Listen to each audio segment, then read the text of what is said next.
Welcome to the Reality Revolution. I am your host, Brian Scott, and today we're going to go into some interesting channelings from the Quo material, specifically the layman channelings.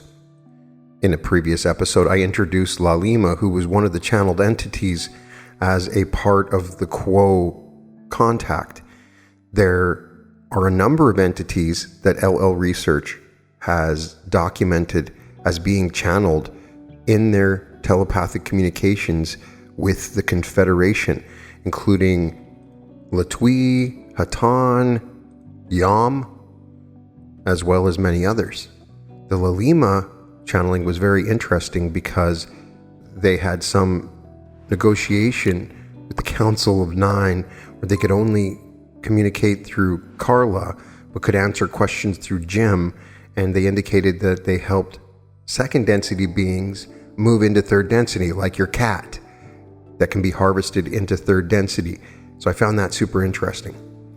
These channelings are a little different than Quo, but very similar at the same time. The first channeling comes from June 1st, 1986. Carla channeling says, I am layman. I greet you, my friends, in the love and in the light of the one infinite creator in whose name we come to serve this evening. We thank you for calling us to your group, for we are most grateful to have this opportunity to serve you, and in serving you, finding the most blessed service given to ourselves, for it is in service that we are able to move forward in our own refinement on the understanding of the ways of the one infinite creator. The request that has been made this evening is a layman's discussion of the concept of three-dimensional time. We shall do a bit of talking through this instrument while we are setting our contact with this instrument and deepening the meditation to the point where the instrument ceases to have any concern whatsoever for the channeling that it will be doing.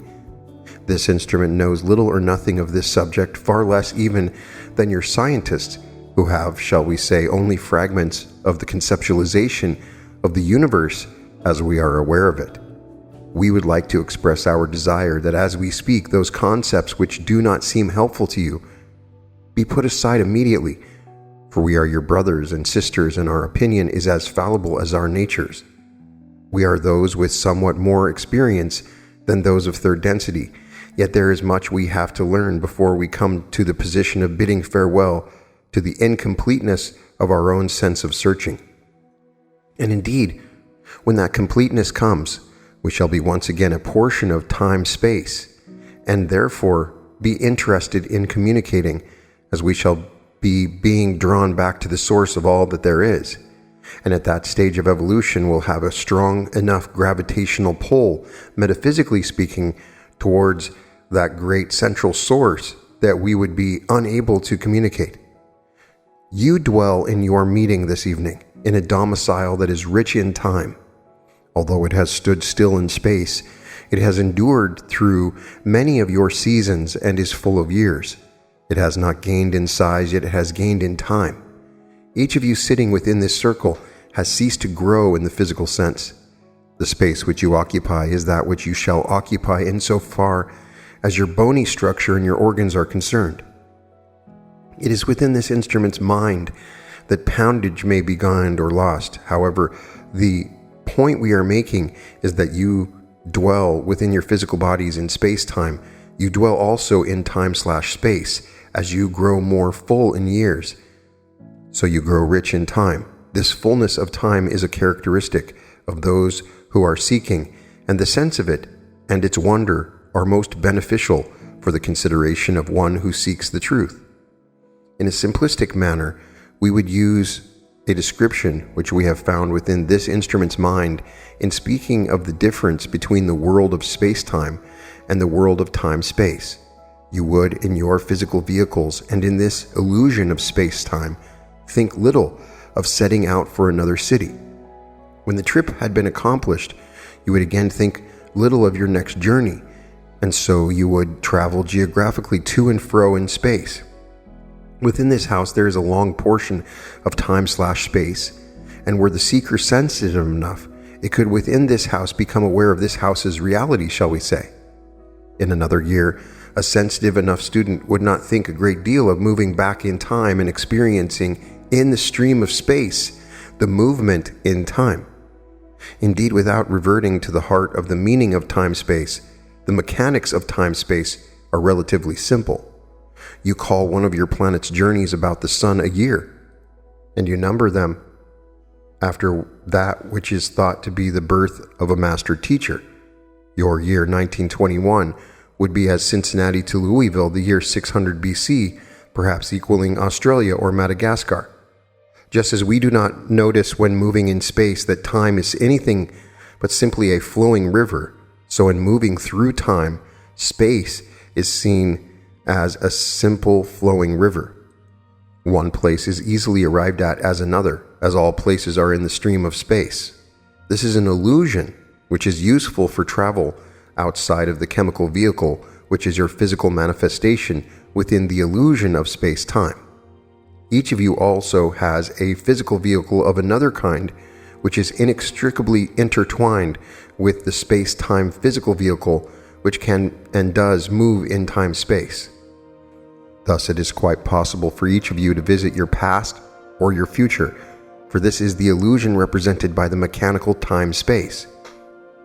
There are physical characteristics to what we may term geometric or mechanical time-space, which are polarized to space-time in such a way that space-time and time-space perfectly matched equal, among other things, the speed of light and the energy of that which is eternal. Perfectly matched space-time and time-space are not available within illusion, for the perfect matching thereof is the removal of illusion.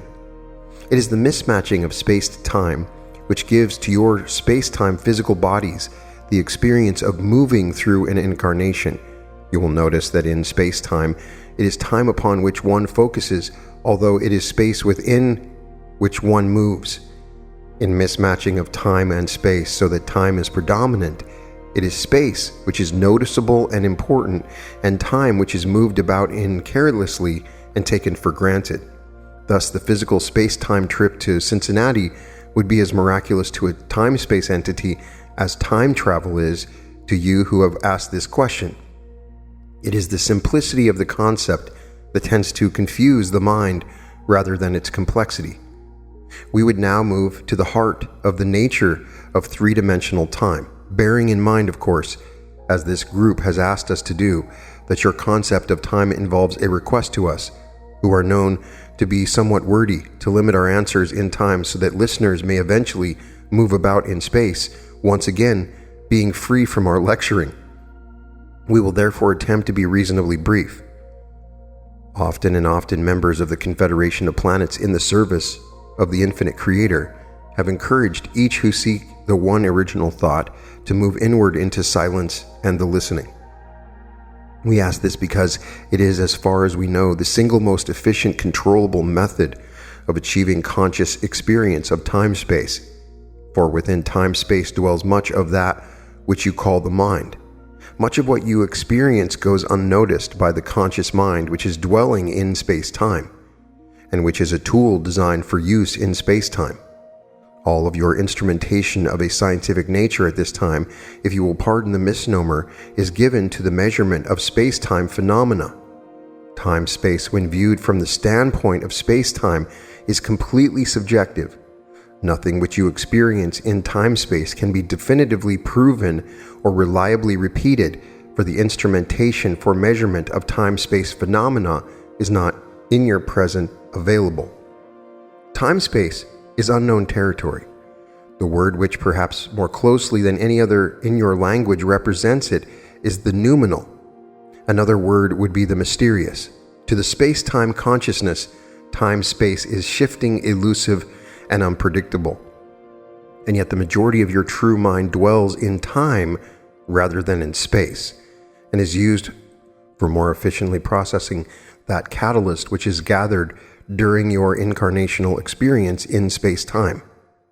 When you dream clearly the portion of your mind which is dwelling in time, we will then abbreviate time-space to time, and space-time to space.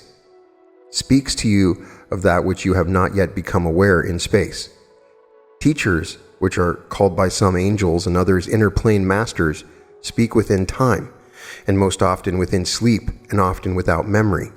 Yet still biases are formed and refined because of the interaction of the deeper mind with that world of three-dimensional time which serves, shall we say, as the backboard. If you wish to think of experience as a means of putting the ball in the basket, one's conscious experiences in space are such that one may learn lessons without recourse to the deeper mind, which dwells in time only by extremely accurate observation, which in this analogy would equal the action of the ball so thrown through the air that it moved through the hoop without touching the rim or the backboard. It is seldom that one of your sports players develops the skill of a basketball game without recourse to the use of the rim and the backboard. It would be an inefficient use of the tools which such an athlete would be given for this game. It is equally unlikely that an entity will move through an incarnational experience without the use, conscious or unconscious, of the backboard of the deeper mind. It would be an intellectual game to speak of parallel universes, of space-time and time-space. We ask that you perceive that in our opinion, the mode of thinking, while accurate, has to do with the mechanical space-time and time-space, which are polarities to each other. For the metaphysical seeker, it is far more interesting to work with the concepts of what the time-space portion of each being can offer to the spiritual development of humankind. We move back now to the concept of the river. If you consider time to be the river, as one in your illusion is almost forced to do, when they see that the river never ceases flowing, nor is it patently conceivable that the flow of time will cease. In the illusion called time-space, it is equally incongruous to suppose that the river of space, or may we say physical manifestation of energy fields which are polarized electrically, will cease. The river is a foreverness, whether it be the river in space or the river of time. The work of the spirit, however, is most efficiently done through the river of space, which takes its nature from the illusion of time-space. You were in time-space before you came into incarnation in this space-time incarnation. And to that river you shall return, and time then, as before, shall become static. It is the stasis of time which enables the spirit to do so much with that tool in seeking, for within the body, which is your chemical vehicle, you are subject to and bound by the river of time. In time-space, that river ceases to flow, and you remain in an eternal present moment, so long as you are seeking to use the tools of time and flowing in the river of space. In this river of space lies each experience, and without the prison of time, one may, unbarred and free, search out the nuances of even the most complex and difficult situations, so that one may find the Creator and love, which is the Creator, in each and every experience and situation. Throwing off the trammels of time, it is possible to use the tools of many portions of a deeper self. It is possible to dwell what may seem to be long upon the most brief moment, for that moment may hold a key for you, and it may be important to dwell within that moment, using the deeper tools and doing the work of the Spirit. That is the seeking of the truth. We wish you the joys of that search. Truly, your incarnation, were it lost to the freedom of metaphysical time-space, would be far too short, regardless of the years in it, to accommodate learning to any significant degree. This is why the majority of your minds are each of the nature that dwells in time-space. When you go into meditation, you can experience this stretching of time until the time slows and ceases to turn in its inevitable cycles. Remember, we are speaking here of illusions, for the reality is a timelessness and a spacelessness which precludes experience. The goal of your consciousness is to seek out experience and to process it in such a way that you add to the Creator's knowledge of itself. Thus, it is necessary that space and time be mismatched. In your illusion of space, time unbuckles, and it is undependable. All that is dependable about it is that it shall pass all too quickly, and as more and more experiences come and are incompletely processed, time will seem to move more and more quickly. The river flowing faster and faster as more of time is needed to balance the space in which you dwell. In time-space, it is space which is unpredictable and buckled. While you are dwelling as space-time beings, the movement into time is a movement into a freedom from time in the illusory sense. We encourage that movement as it will with continued use facilitate the efficiency with which the seeker may process experience and transform itself, and through the transformation of the self affect the transformation of the greater consciousness, which is that of family, society, nation, continent, planet, and creation itself. We realize that though we have used no words which are not familiar, we have undoubtedly given a less than adequate explanation of this simple concept.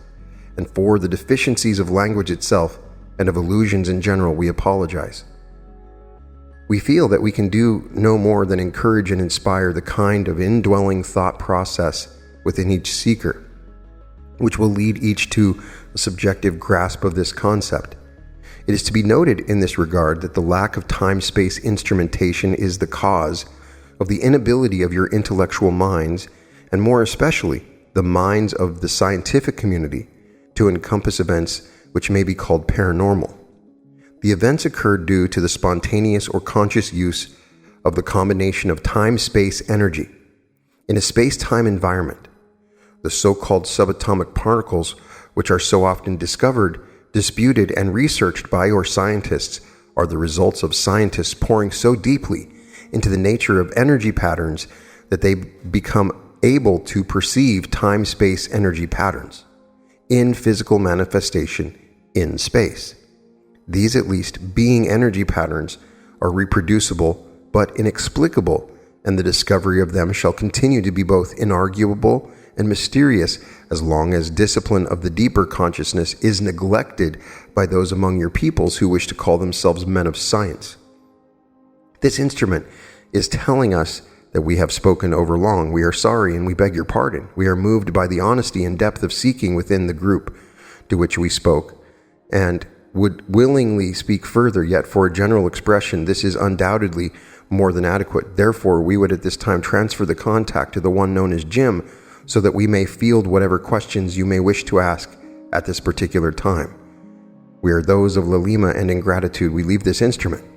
Jim begins to channel, I am Lalima, and greet each of you again in love and light through this instrument. At this time, it is our honor to attempt to answer questions which remain with those of this group, if we are able. May we begin, then, with the first query. Did I understand correctly that we have a physical body in space-time and yet also a physical body in time-space? I am Lalima. In the time-space or metaphysical portion of creation, you have a metaphysical vehicle which is more, shall we say, filled with the substance of creation itself, that is, with light. The remainder of your statement is correct. May we answer further, my brother? When we experience physical death in space-time, do we then occupy this metaphysical body in time-space? I am Lalima, and this is correct, my brother. This vehicle has been called the etheric body by many of those adepts of your illusion which study the metaphysical nature of reality. Question: were the pyramids used in any manner to help those in experiencing space-time to experience time-space? I am Lalima. This is again correct, my brother. The nature of seeking the heart of evolution is of itself best described as a metaphysical process. That which is metaphysical is that which is of a primary or foundation nature.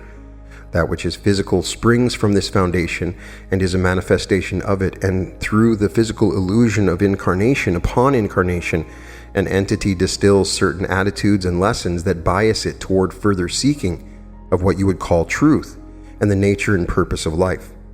The geometrical shape of the pyramid was designed to aid this process, and indeed did so, by funneling the light of the Creator, which has been imbued with love and called by many prana, in such a way that the distortions and disturbances likened unto mental static fell away from the seeker, and the pure desire to seek the truth was then intensified in such a fashion that a finely wrought pathway between the seeker and the greater truth or reality which it sought was then constructed, which allowed the seeker to experience more and more of that which it sought.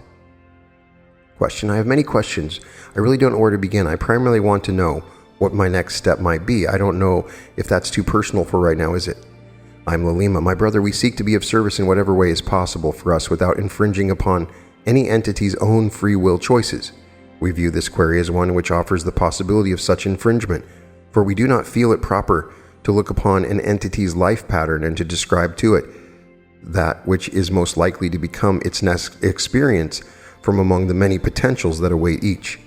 We can, however, suggest to any seeker who is desirous of placing the foot upon the path most securely as its next step, that within the meditative state one may take this desire and open the heart of one's being to the inspiration which the greater portion of yourself may move and speak to you who inhabits this illusion. And in such a manner may you then find for yourself the next appropriate step.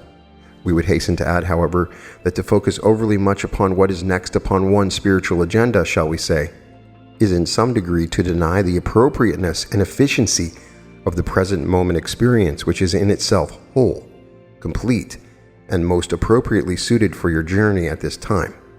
Question: I was just wondering, the Kundalini energy that we experience in space-time as individuals, is this a function primarily of energy in space-time, or does it also have a component in time-space? I am Lalima. We may suggest, my brother, that all events which you experience within your space-time illusion are manifestations of, shall we say, greater or richer events within the time-space or metaphysical reality which undergirds all that you experience in your present illusion. The phenomenon of rising of the Kundalini, as it has been called, is most centrally related to the time-space nature of your experience, and is indeed a manifestation or fruit of work which has been accomplished upon the metaphysical level by your experiences within the physical reality. Question: if we could develop a tool of measurement of time-space in this illusion, what would it be like? I'm Lalima. We may suggest that the most efficient tool for measuring the time-space nature of creation is conscious experience. As the point of viewing of the conscious seeker expands and penetrates the surface appearance of all things that surround it, then the seeker becomes more and more aware of the truer nature of all creation. And as its awareness becomes richer and deeper and broader, it then begins to encompass or measure more and more of the time-space nature of all that surrounds it. This measurement, as you may hypothesize, is unique to each entity and would be difficult to translate in literal, practical terminology to another being. The communication of such measurement would be best accomplished by the communication of concepts, shall we say, and is that which is of the nature of the mind-to-mind or telepathic contact. Question: at what density is Lalima, and do you dwell in space-time or in time-space? I am Lalima, and it is our honor to inhabit that density that is of light, which in your system of numbering numbers 5. Within each density of the creation, there is the phenomenon of dual existence, that is of space-time and time-space.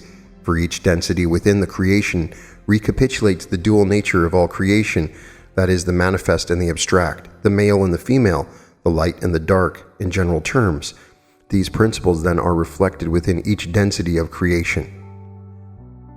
Question: yeah, I'd like to clear up something that Jay asked. Is time-space that which awaits, i.e. the female, and space-time that which reaches? Is that polarity? I am Lalima, and in an attempt to clarify the use of terms in a very general manner, the time-space or metaphysical portion of any density may be likened unto the female polarity, which awaiting the reaching provides when reached for much of that which shall become the experience that is shared betwixt the polarities. The space-time portion of each density, then, is analogous to that male principle which reaches, and in the reaching seeks the experience that will enrich it by enabling it to know itself more and more as a unique portion of the one Creator, and which enable it also to see that about it more and more purely as the same Creator experiencing itself in infinite variety. Question: that being the case, is that the reason for the fabled woman's intuition, or the apparent relative thinness of the veil between the conscious and unconscious mind of the female, due to the fact that time-space has female characteristics? I am Lalima, and we find this is a reasonably accurate analysis, yet is a function also of the manner in which your particular culture has nurtured the female quality or principle within the biological female entity. For it is unto this biological female entity and that the access and use of such pathways to the deeper mind has been viewed as most appropriate, for these are indeed pathways which provide to the conscious mind much which is of a nurturing nature, that is, the insights which enrich the experience and perceptions of the conscious mind. Question: I think that I grasp the qualification that I realize that biological males have just as much capacity for intuition as women. It's just that the culture doesn't encourage it in men as it does in women. I believe that was your qualification, wasn't it? I am Lalima, and this is correct, my sister. Thank you. I have one more. Is the Urantia book familiar to you? And if so, is it of a valid nature in your opinion? I am Lalima, and we are indeed familiar with this writing of which you speak. But we again do not desire to influence one's free will in an undue manner by seeming to judge the value of any work, for there are many who would find great value in this work and many who would find less value. The value is a function of not only the work, but the one to whom the work is made available, and the needs of that particular entity at that point in its evolution. Question: That seems like it would hold true for many other written things that we have, such as the Bible and general written material. Is that true? I am Lalima, and this is correct, my brother. May we answer further? One thing in specific about the Urantia portrayal of the universe, the physical universe, does that seem to be something that you could put your, yes, this seems like a reasonable approach, or it seems like an interesting approach to me anyway? I am Lalima, and without risking infringement, my brother, we may suggest there are many, many points of viewing the infinite creation which each contribute a portion of truth and a portion of distortion. For those entities such as yourself and all which exist within this infinite creation are unique in their ability to experience, to formulate concepts, and to move forward in thinking from those concepts, and thus there is a great variety of points or places from which to view the one creation of the one creator. Each is true and each is false, for that which is the one creation is beyond all definitive description, and yet each description reveals a portion of that which is. Carla then asks this question: I've been reading a book which has a good deal of mythology in it, and one of the realities it posits is the reality of a fairy world. It's a retelling of the King Arthur cycle of legends. I've always suspected that these worlds are real in another illusion. It's hard to say real when you know that it's all an illusion, okay, but it's another kind of illusion.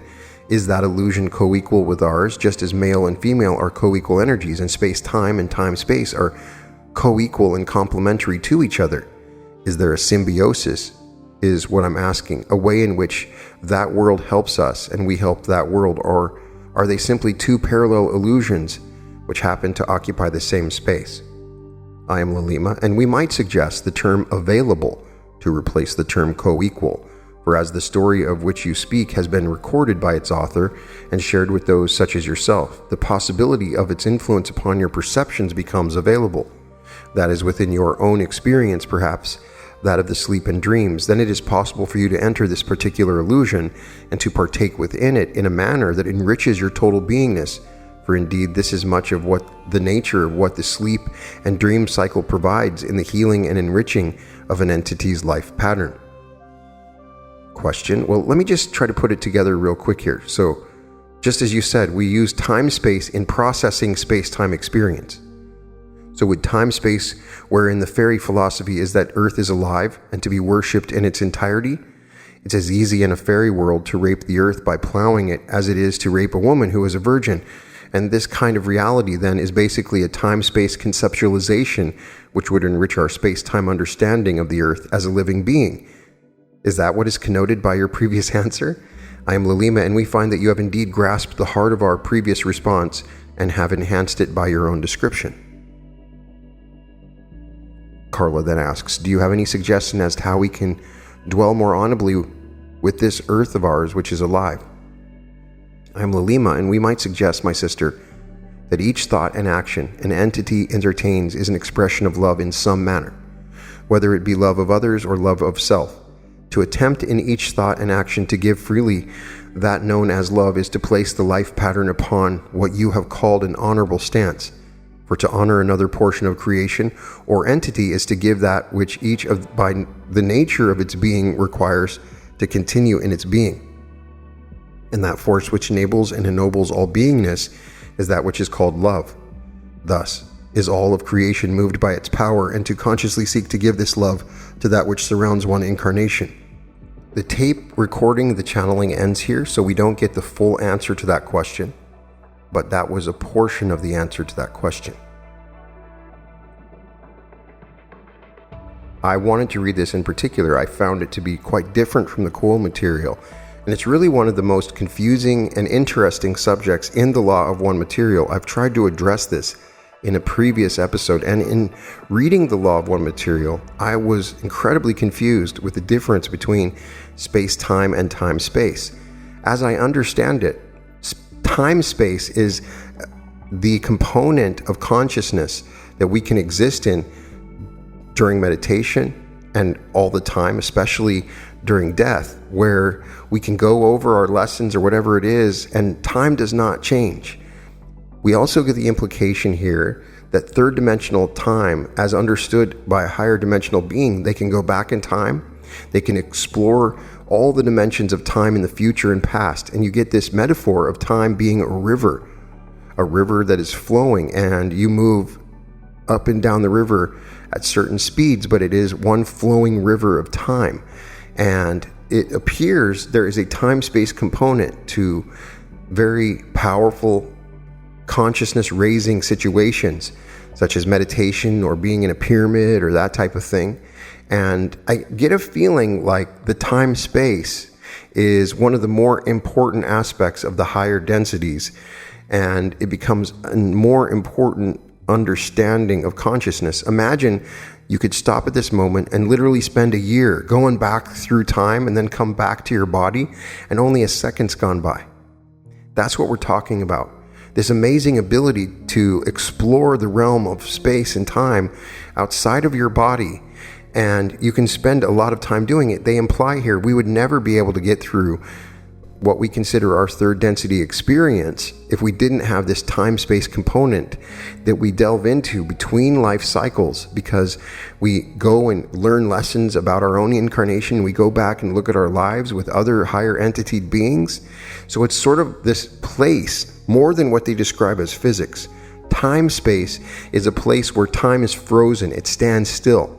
And there are beings that live there, that work there, that spend most of their time there.